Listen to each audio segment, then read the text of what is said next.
Well, we're continuing to think about the ramifications of the American election. And if you really want to think, the person to think with is retired diplomat Colin Robertson. I mean, there's a long resume to go through, but let's get him talking and introduce him by way of conversation. Welcome, Colin. Good to be with you, Alan. Now, the big deal for you is having been our chief lobbyist or advocate in Washington. We were worried about using the term lobby. That might have been, controversial.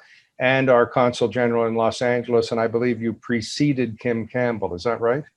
Actually, I succeeded Kim Campbell. Okay. So we can talk about what it's like at the consular level. We can talk about what it's like in the Capitol. But first of all, I want to let viewers know that you are the son of one of the great television producers in all of history, whom I happen to work with, Don Robertson in Regina. And I think he deserves honorable mention today. Did you live in Regina for any period of time, or was it mainly Winnipeg? Basically Winnipeg, but of course I would see my parents. They moved there in 1972 as I was graduating from high school. And I stayed in Winnipeg, but I would visit them during the holidays.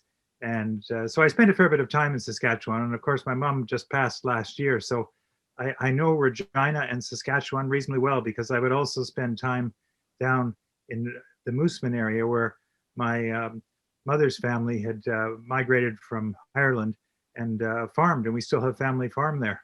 Wow. And, people will think this is irrelevant, but it plays into your communication responsibilities when you were a diplomat, because you didn't think it at the time, but we're learning from one of the great ones, your dad. I'd also say that there is a saying in the prairies that the greatest Canadians live between Winnipeg and Calgary, to the possible exclusion of those two cities. So depending on what your address was in Winnipeg, you fit into that category. Second of all, like so many of your colleagues of a certain generation, you had to write the Foreign Service Officers exam, pass it with flying colors, and get admitted into a very special club that kind of no longer exists. Could you talk about that just for a bit? Yes, well, in fact, it was a club with all of the best aspects of a club and the worst aspects of a club. It was cliquish. It was all male. There was an elan, a panache, and an elitism, without doubt. And it was when I certainly joined. It was before, obviously, we started carrying around our handheld devices, and everything really depended on the written word and the conversations. And so in the morning, I would go down to the library because people were waiting for the newspapers to come in. And of course, the senior officers got the first crack at it, but they would sit there and then they would have conversations, and they would be debates, robust debates about policy issues. People like Klaus Goldschlag and Marcel Cadieux talking about the United States, Goldschlag talking about Germany and Russia. Younger officers who are now venerable, like Jeremy Kinsman, would occasionally chip in, but people like myself would just listen. It was really, really interesting. It was like a postgraduate seminar with practitioners. Tom Delworth, people you would have known, and Tony Hancock, they all wrote extremely well because it depended on the word. And for a period of time, we all had to serve. I would go in at 5 a.m. We would summarize the telegrams, reduce them, which helped me teach how to learn how to write, reduce these longer telegrams down to a page of 5 or 6, the best telegrams, and then send them up to what we called Killer's Row. Again, all these men who were assistant undersecretaries. And I worked for, in fact, Jeffrey Pearson, who was Lester Pearson's son. So I had this connection to the great Pearson. And I had, when I was at university doing my graduate work, I had done my thesis on Pierre Trudeau and the Commonwealth. And my tutor was Arnold Smith, who again was one of Pearson's acolytes and had been our ambassador to Moscow. In fact, he'd worked for MI5 before he went in the Foreign Service as a young Rhodes Scholar, going into the Baltics, and then he became the first Secretary General of the Commonwealth. Well, you may get a kick out of this exchange. Late in Pierre Trudeau's life, when he had written a book, I was at a news conference in which he was promoting it, and he happened to mention the Commonwealth, and he said it was great to attend Commonwealth meetings because everybody could speak English and there was no simultaneous translation, and it was a great give and take. So the great journalist Colin Vaughan said, "Oh, well, Mr. Trudeau, then would it be better if we only spoke one language here in Canada?" And Trudeau said, well, maybe, but I'm not sure all those Westerners want to learn French. It was one of the, and I said to Colin, you got him, one of the few journalists who got him. He said, yeah, it took 30 years, but I did. Now, Colin, your trajectory, postings, this is what we always talked about in the cafeteria at the Pearson building. What were your postings? Well, my first posting, I was inspired to join the Foreign Service because I had read the memoirs of Charles Ritchie, especially the Siren Years. And there he was hobnobbing with Georges Vanier and Vincent Massey and Lester Pearson in London during the Siren Years, being during the Blitz. But he met the king and queen, but he was also betting ballerinas, and he was writing these interesting dispatches. And I thought, that's the life for me. And I met Charles, in fact, through Jeffrey Pearson. And he encouraged me, which I still do, he said, just scribble a few lines, a few impressions every night, people you've met, things you've seen, but especially people you've met. And it was, again, a good exercise in keeping what we call now network building, because when you scribbled these impressions, you could go back and look at them. So I have these notebooks, and I switched to computer. But my postings, I start off at the UN, and I was very keen to do that because I was inspired by Pearson and multilateralism. But I met another one of Pearson's acolytes, a guy named John Holmes, who was one of the inspirational leaders of the then Canadian Institute of International Affairs and taught at the University of Toronto. And he'd been in our Foreign Service, and he said to me, he was writing a book at that time called Life with Uncle, a series of lectures about Uncle being Uncle Sam. And he said to me, no, my generation, we were the engineers to the American architects of the multilateral system. But for your generation, what's going to matter most is the United States. We don't have enough people who understand the United States. So if I were you, I would specialize in the US.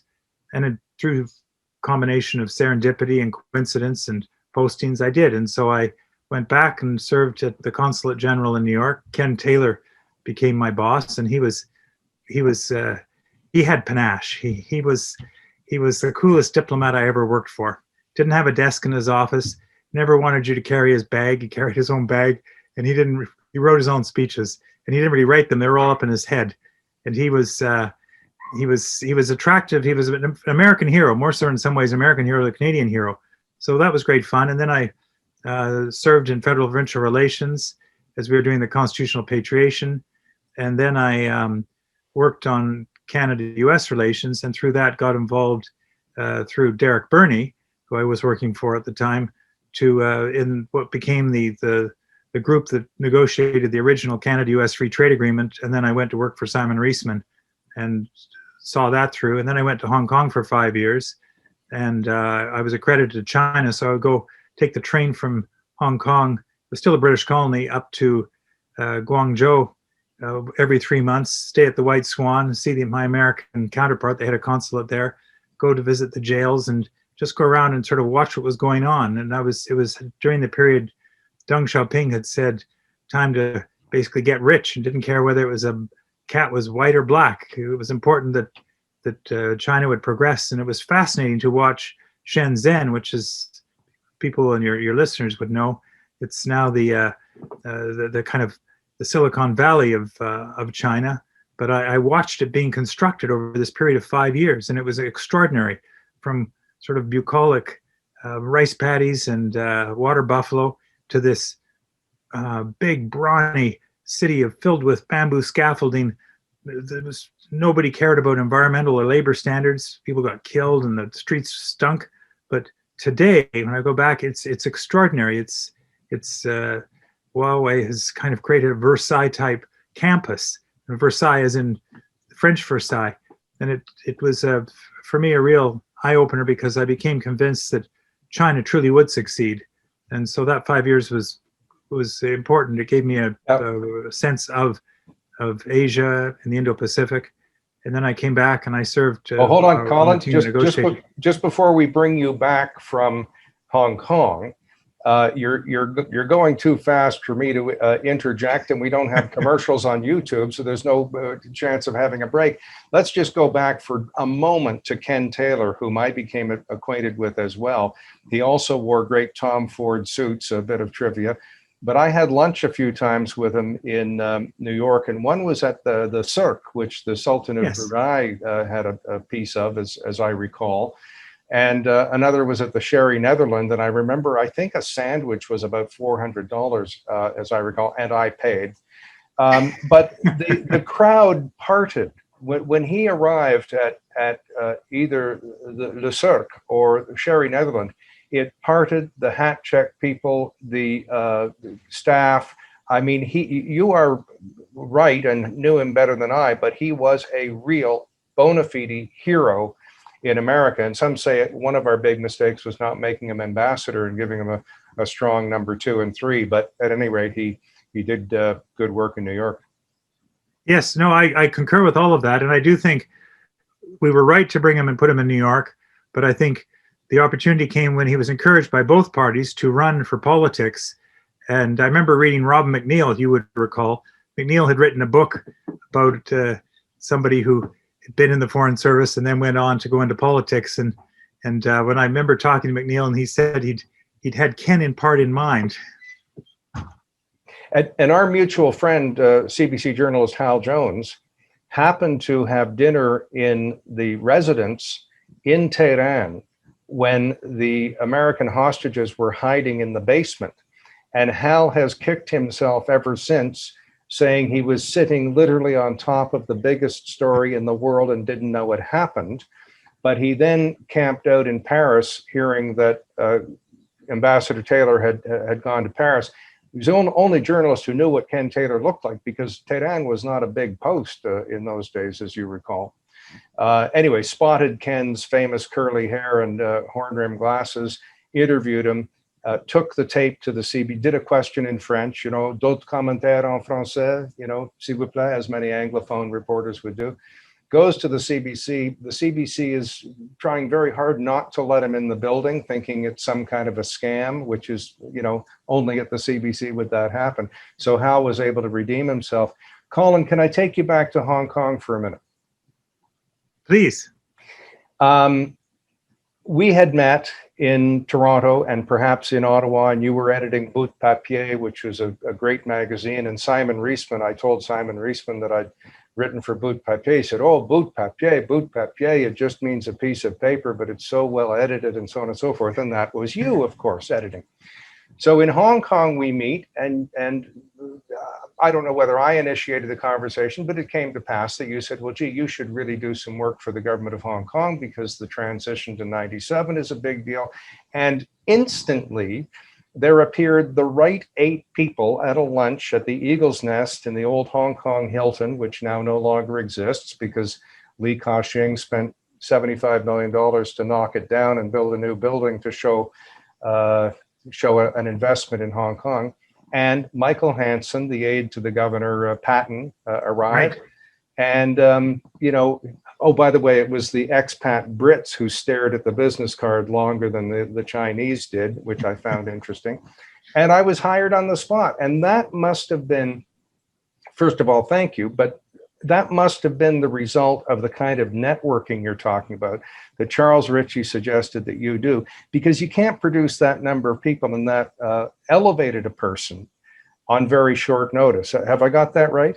No, that's true. That was one of the things that was impressed upon us, that it's like the George Heath thing. You don't do diplomacy sitting on your arse. But basically, it was for trade commissioners. You had to be out there, and you had to establish face-to-face contacts. And so, and I used to put my colleagues in 2 camps. There were those of us who were the Jesuits, like Jeremy Kinsman. We were always out, and Jeremy and others encouraged me to get to know people personally. Go and see them in their lair. You learn so much more about them, rather than just sitting in your office and picking up the phone. You might as well be back in Ottawa.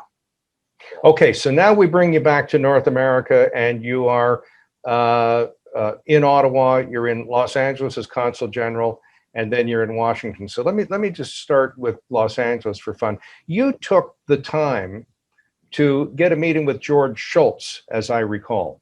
Yes. When he was up at is it Stanford? Up at Stanford at the Hoover Institute. He'd given a speech, and we had not, as you would recall, we'd not gone into Iraq, and he'd given a speech at which our consul, I was also responsible for San Francisco, had an office there, had gone, and Schultz had talked to the Commonwealth Club and had said, Canada had gone soft on us. And so I phoned his office and said, I'd like to come and see him. So I went up to Stanford and at the Hoover Institute, and he had what we would now call a trophy room. And it was filled with his memorabilia. So I arrive 5 minutes before the appointed time, go in, and I sit there for 20 minutes, and I'm surrounded by this extraordinary panoply. We all get plaques and things, but Schultz, you mean kind of like what's on your wall behind you? Very modest compared to Schultz. He had been a Marine. He'd gone ashore D-Day, and it was intimidating. And then Schultz comes in, and he still is. He's like 98 now, and he's big, and he moves slowly to the very end of the table. I'm sitting at one end, he's the other, and he sits down, and he looks at me and just stares and looks at me. Then he says, "So, my Canadian friend, what can I do for you?" Now I had one card to play. Alan McEachern had been one of his students. McEachern was later our foreign minister, and they set up a foreign ministers quarterly meeting. So I played it, and he kind of looked at me, and I told him I'd worked for McEachern. McEachern said to come and see him, and then I got into it, and I began to tell him, we got in discussion about wars, and I told him, well, of course, we'd gone to war in 1914. America went to war in 1917. We'd gone to war in 1939. America came in after 41. Going to war was probably the most serious step any nation could take, and we'd been through a number of wars. We have a lot of dead. We'd served with the Americans, truly shoulder to shoulder. And he began to open up. In any event, I then saw him more frequently because he really was and remains an extraordinary font of knowledge, and his speeches and just his conduct of diplomacy and his network is extraordinary. Well, I'm proving to you that I've been reading your newsletters, not remembering all of them, but I remember the one about George Schultz, and I also remember the one about your meeting with Charles Krauthammer. Yes. You must have engaged in several hours a day of that kind of networking to have that ability to get unfettered access for a period of time. How long did you spend with George Schultz? Over time, I still see him. He invited me down to Stanford a year ago before the pandemic, and because I belonged to something called the North American Forum, and he was one of the founders. And the 3 Canadians went down last year, 3 Mexicans, and we convened at Stanford. He is remarkable. Okay, so my point is, it is real work to be able to garner that kind of access on behalf of Canada. What's the difference between being in a big post like Los Angeles and the biggest post in the world like Washington? Being in Washington was like being at the Treasury Board Secretary where I worked. It's a central agency. We always considered Washington, still do. It's like the Privy Council office south. For the world. So it's very different. Remember, it's the same time zone as Ottawa, and because you're in the world's capital, Washington still is the imperial capital, even I think under Trump, and will remain so under Biden. It's real time, and you're dealing with issues which are of immediate and real importance to Canada. 75% of our trade, 50% of our imports, the American military shield, the dollar, and the economy, you name it. There's just so much. I would get on the plane leaving Ottawa to go down, it'd be filled with civil servants. Maybe 2 would come to the embassy, but the rest of them would be going around to see their counterparts. It's deep, it's integrated, and it is a people-to-people relationship, and it does make a difference. We have unique access, in part because Americans like us. Public opinions will show this consistently. Gallup does a poll every year, and Canada is up there at 93%. The Brits are at 91%, and the Australians at 92 or 90. And so I always tell my colleagues, remember, they like us a lot more than we like them, and we need to leverage that to our advantage, because Canadians do have a bit of a chip on their shoulder vis-a-vis the United States. Nothing compared to what the Mexicans have. They've got a 2x4. But our value, and prime ministers have all said to me, and Mulroney was the most articulate in that sense, but certainly Chrétien believes this as well, that our influence in the world depends in large part on our ability to be seen to have influence in Washington. And we do have leverage in Washington, and we gain it through, in fact, our diplomatic corps, because we bring intelligence to the United States, because we understand the United States better than any country. They understand us well. We know what a tailgate party is, and we play the same football, more or less. They're very interested when we bring ideas and intelligence to them, and we can do that, but we don't do it enough. Well, my recollection of the one of the great Brian Mulroney quotes, a bit of a dig at Pierre Trudeau, I think, was Canada has to decide whether it wants to have influence or opinions. Yes, I think that's right, and I think influence is what we want. We always have opinions, but you first want influence. It's like diplomacy. You want access. Access is everything, and for us, again, you do it not because you're currying favor with the superpower, but because it serves Canadian interests. It's all about Canadian interests. Now, Colin, I just make a comment here. Interests and values. You may get into that. To me, it's a false dichotomy. Your values influence your interests, and your interests reflect your values. Fair enough. My recollection of those years, Colin, was that in Ottawa there was considerable, proverbial gnashing of teeth and pulling of hair about whether we should even use the word lobby, because I think we got into a little bit of trouble by hiring Ronald Reagan's Michael Deaver as our lobbyist. And so we ended up bringing that function in-house. And I think you were the first chief lobbyist of Canada in Washington. Is that right? Yeah, that's right. Yeah, we created Paul Martin, when he came to power.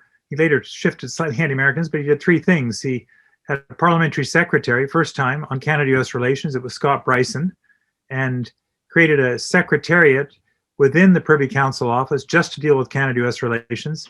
And he promised, at the urging of particularly the Western premiers, Ralph Klein, Gary Doer, who felt they weren't getting a fair shake out of Washington, as Gary Doer memorably said, yes, the embassy. Their idea of action is to send a diplomatic note, as only Gary Doer can say it, a diplomatic note by carrier pigeon down Pennsylvania Avenue, full stop. Right. And so my job was to indeed work Capitol Hill, and they created this group within the embassy. We already had a congressional relations unit that had begun under Alan Gottlieb, and I basically picked up, and I was very much inspired by Alan Gottlieb, who he said you have to work Congress, because he'd been around back in the 70s as a bright young deputy minister when we lost the East Coast Fisheries Agreement that Marcel Cadieux had negotiated, in part because Jimmy Carter couldn't deliver Congress. Now here, in my view, was your dilemma, and that is you weren't charged with congressional relations or relations with governors or a region of the country or even the White House. It was the entire American system, which is a multi-cameral and very, shall we say, complex and impenetrable system for most of us. Take me into a typical day or a week to tell me how you handled that seemingly unlimited mandate. Sure. Well, first of all, the administration was basically for my colleagues who ran the economic and political side. They had established relationships. The ambassador, until I arrived, had sort of and I thought this was not the right way to do it. Only he was supposedly allowed to see members of Congress. Well, that hierarchy doesn't really work in the United States. Anybody can see a member of Congress, especially if you got money to give. But the real influence, people with influence up on Capitol Hill, are in fact the staffers, the chiefs of staff, the research directors, the people who actually write the notes, and the congressman who's trying to raise $5,000 a day and go to his committee meetings and simply grabs his piece of paper from the aide as he goes into the meeting. The people you want to talk to are those aides, because these are very bright people, PhDs who are involved in government. And so my average day, it took 3 months for me to get this right, but I would go up and I would see them, and yes, everybody likes this. And I would sort of prattle on about our issues. The eyes would glaze, they'd go away. And I realized that I wasn't getting through. And again, America at war, they're still at war, top of mind for us is always trade and economic issues or environmental issues. Top of mind for Americans, Republicans, or Democrats is security. And so after 3 months, I had a couple of officers working for me, and I went to the head of the Canadian Defence Liaison Group and said, can I take them with me up to the Capitol Hill in uniform? And Admiral Mack, Ian Mack, was farsighted, said, absolutely, this will be good for my officers too. So after that, for the rest of the time I was in Washington, I would go with someone in uniform, and we would begin by talking about what Canada was a reliable ally, and they would talk about their personal experience serving at Cheyenne Mountain with NORAD or serving in the Balkans, and they had all served with Americans. And this holds true for our senior command even today. People like Walton Atinchuk and had all served in the American forces, including the current Chief of Defense Staff, who's about to retire. And well, also pretty impressive to arrive looking like you have your own security detail in uniform. Well, it was the uniform that truly made things. So then I would get into the meat and potatoes, and it truly was meat because we had the B4s on and softwood lumber and potatoes because the main potato farmers didn't like the competition from New Brunswick, and that made all the difference. But I would just go up there and roam around because I didn't have money or votes. So they weren't always happy, members weren't prepared to see me. But if I saw someone who looked vaguely congressional, I would say congressman. If they head turned, I'd go and talk to them. Or sometimes when I was on the Senate side, senator, because some I recognized. That's how I got to meet Barack Obama, because he'd given the famous speech and he was a celebrity. And so he would only see very senior ambassadors, but I knew where he smoked. So I'd go around and smoked, and he was, there are two types of people on Capitol Hill, the talkers and the listeners. And Obama was very much a listener. I would go up, he'd be having a cigarette, and I'd sort of say, sir, and from the Canadian Embassy, and here's my issue. And he'd nod his head, thank you, and wouldn't say much. That would be that. The only time I ever got him to open up was when I was talking about Devil's Lake, which is a small environmental issue we have with North Dakota. It involves Lake Winnipeg, with the water running north.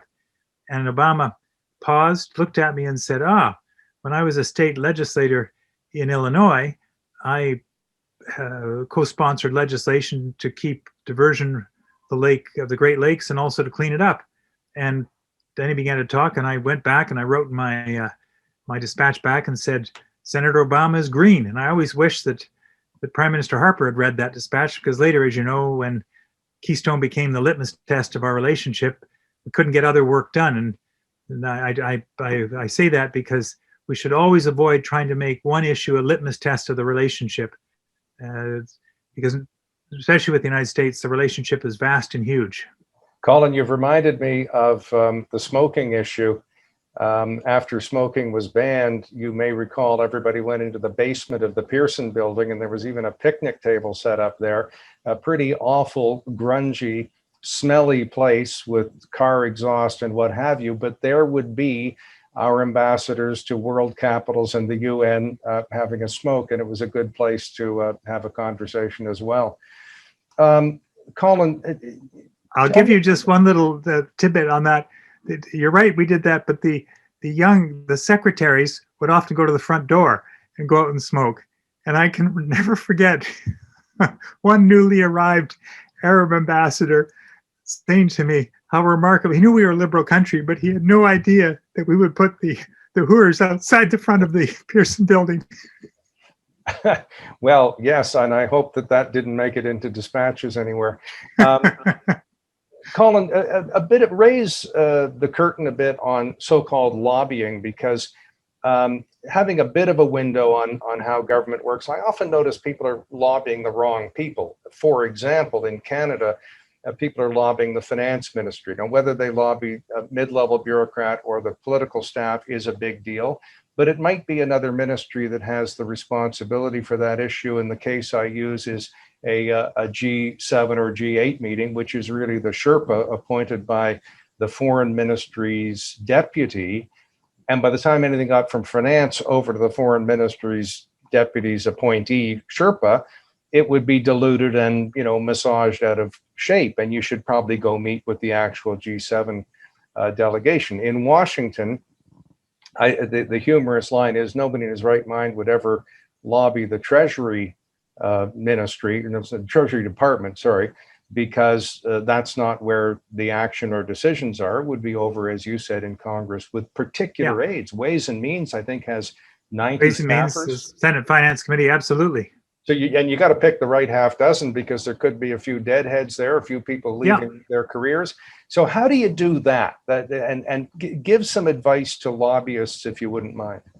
Well, sure. Well, basically you divide the spenders and the appropriators, and people forget also that the appropriations committees on the Hill, people who actually sequester the money for spending, are absolutely important, often ignored. So yes, you got Ways and Means and Senate Finance who kind of set the policy, but ultimately you have to have the money to spend on these things. And it also, you have to understand the system, and not enough of us understand how the American system works. I used to keep a copy of the Constitution on my desk. Now, you are alleging at this moment that the American system does indeed work. Do I read that correctly? It is dysfunctional. It suffers from gridlock, but things do happen. And if you want to have influence, you have to understand how it works, and you have to go and talk to the players. It's designed purposely by the founders, who were inherently conservative. They were revolutionary, but they were conservatively minded. So they set up this system with its checks and balances and separation of power to prevent radical change. They did not want a king, but they did not want radical change.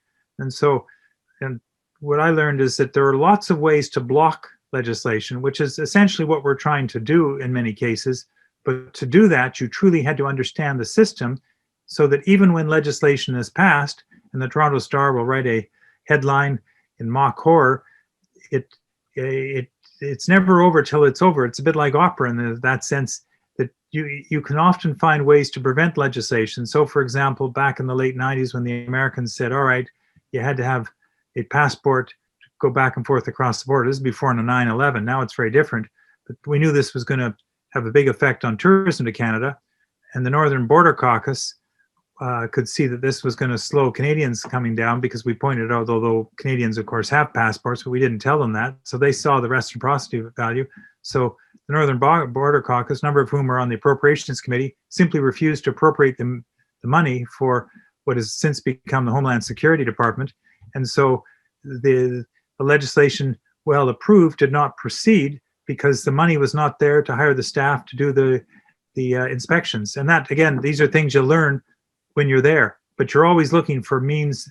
And I should emphasize as well, Alan, that the one lesson I did learn is that you really do need to play the game the way the Americans do, and that means hiring lobbyists and lawyers to help you. So on the big issues like softwood lumber, and I know this is understood, but at the time, Canadians, because it's not how our system worked, we were a little reluctant to get involved.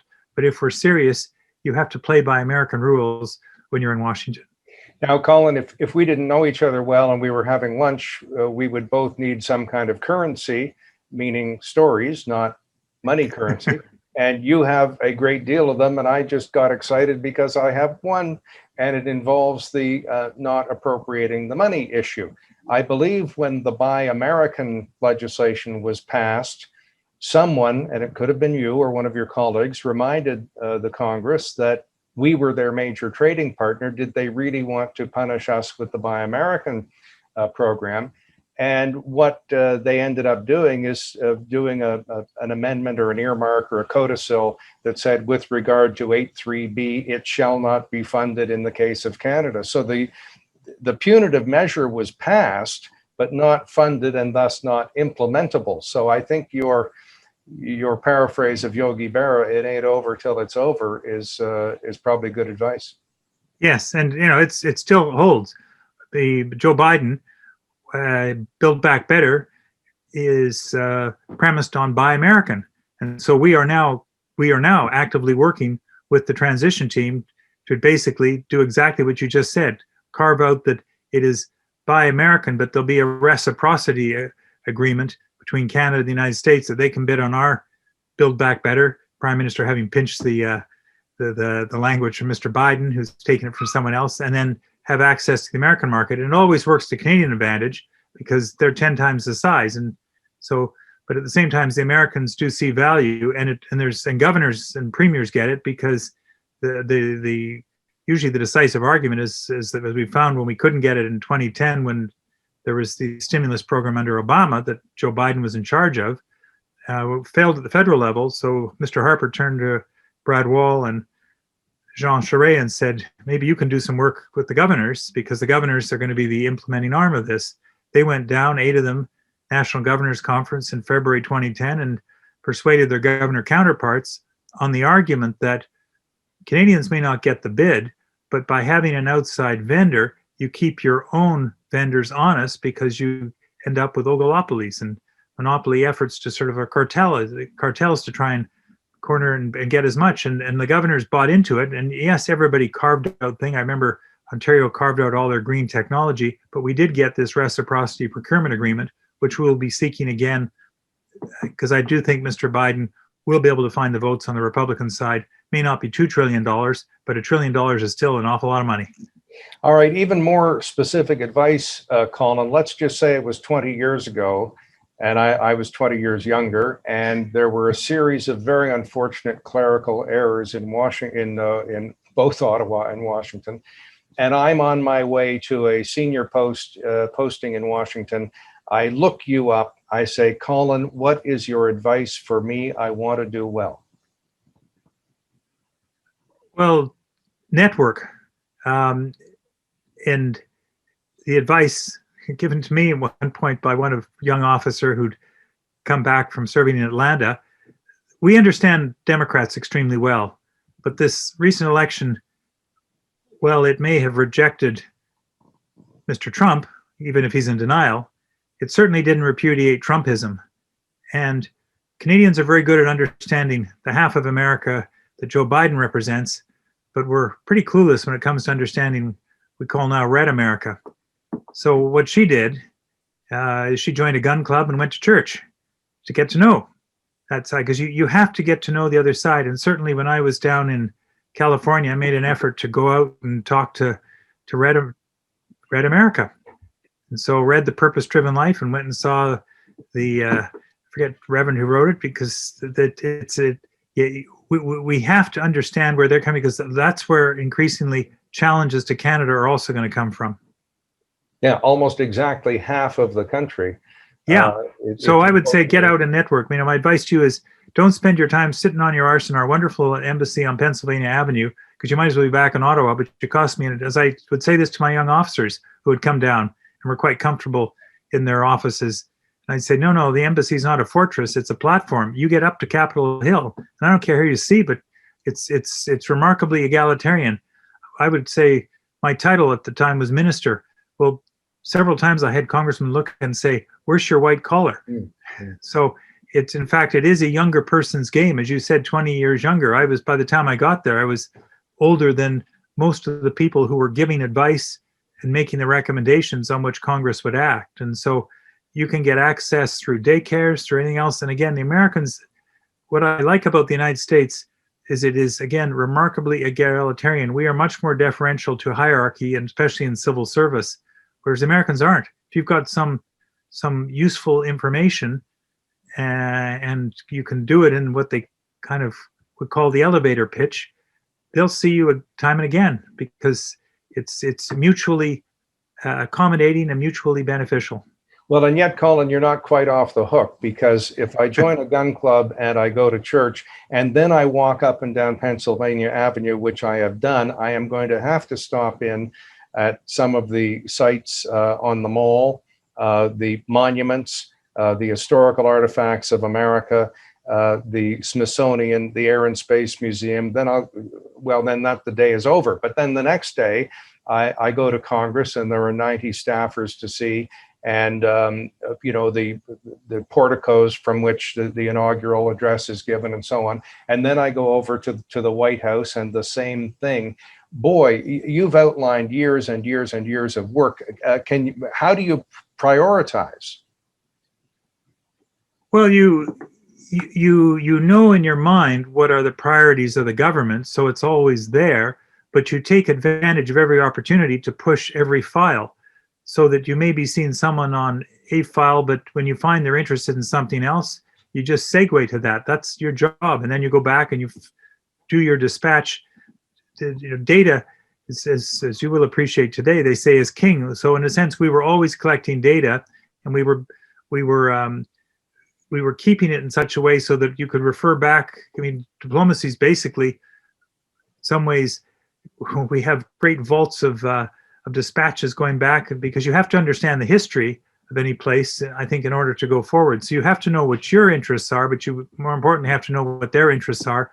And the best advice I've got, and Brian Mulroney certainly says this, is that you go to Washington not with your agenda, but with their agenda and solutions to their agenda that also serve the Canadian interest. And that reflects something Lester Pearson said, that the art of diplomacy is letting the other guy have your way. Very good turn of a phrase. And when you mentioned the elevator pitch, I consider myself a sort of a type A guy. And I've been one sentence into introducing myself and my topic to an American political aide, who then says very intensely, "This is great, but what can I do for you right now?" That's so true, Alan. There are several times when I first started off, and I had to learn, the guy saying to me, well, what do you really want? You guys are more opaque than the Chinese. So you learned, and I learned this in part in Silicon Valley. We're truly the elevator pitch, because the buildings are only 6 stories high. And I remember Al Palladini, you might remember, the minister of... I knew him well. My very first day in Los Angeles, and I fly up to Silicon Valley, and Al Palladini's down, and we go to Cisco, get it. And of course, we're both in suits and a bit of an entourage. And the person who meets me, and he looks very uncomfortable. He's in a suit because, of course, they only wear khaki and polo shirts there.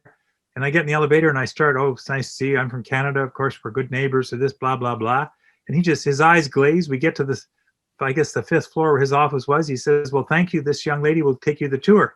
Al Palladini turns to me and said, "We just got blown off." We did.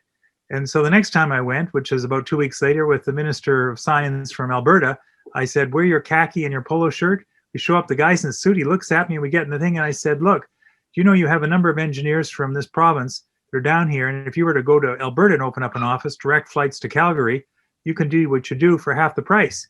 The guy says, "Huh? Come into my office." So that's what you had to do. Capitol Hill was no different. I think I counted at 2 minutes and 35 seconds with Nancy Pelosi on the train from her office in the from the congressional side of offices, Rayburn and other suites, Cannon Building. She got in the train, and I walked with her to go into the House of Representatives, and that was all the time I ever had with her, and that was the only time I saw her. And I had to deliver my pitch literally in 2 minutes and 30 seconds. Well, Colin, I've got to swap a story for you, because Al Palladini was a tremendous man, self-made, with a very successful car dealership, the slogan of which was "Any Palladini is a pal of mine." He was he was underestimated, but he was a tremendous person. And the way I got to spend more time with him is that I was driving a 1978 Volare in the 90s, I think it was, and he was fixated on that car. He inspected every inch of it. He knew where there had been some new paint, and he insisted on having me drive him somewhere in it. He gave up the limo because he enjoyed that old car so much. Colin, I've diverted my own attention with that little story, but let's get back to all the wonderful experiences you've had. You mentioned George Shultz, Charles Krauthammer. Do any other encounters in Palladini, of course, do any other encounters come to mind? Oh, there are many, Alan. I mean, life is every day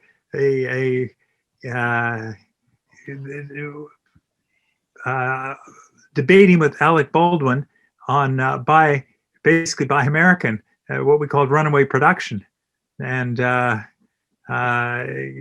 how did you encounter that kind of thing? So no, there were all sorts of there's 101 anecdotes and stories. Now, where did you encounter Alec Baldwin? Was it an anger management program or what? No, Ariana Huffington, who I'd got to know, had invited me. He said, "Oh, would you come to this event? And we're going to be talking about Canada-U.S. relations. And I sort of said, well, what's it all about? And then it became clear it was going to be a debate involving me and Alec Baldwin on runaway production.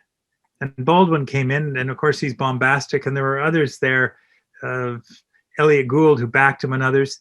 But and I go in as kind of the innocent Canadian on Ariana's arm, and she, of course, was a character in her own right. And but at the end of it, I was fortunate because amongst people there was Brooke Shields, and she came up and said I'd done very well, and then gave me a peck on the cheek, but then told me I didn't know how to stand for my photograph. So she taught me how to stand to have your photograph taken. Yes, well, I wish I could take standing lessons from Brooke Shields, but I just would have to be a diplomat in order to get that opportunity. Colin, perhaps finally, astral project yourself into the future. There's no point in predicting where COVID is going because it's such a medical and a complex and a scientific issue. But what should our viewers be looking for in the issues going forward over the next half year, let's say? In terms of the Canada-US relationship? Mm-hmm. Well, COVID recovery, which starts with reopening the border, how we roll out the vaccine. And we do have to get our border open again because everything I've talked about, the networking, really does depend on that face-to-face contact. And so we've got to somehow get that relationship back in place, but it will have to be done together. And I think that is going to require a change in administration. And I think Mr. Biden and Mr. Trudeau have already begun discussions.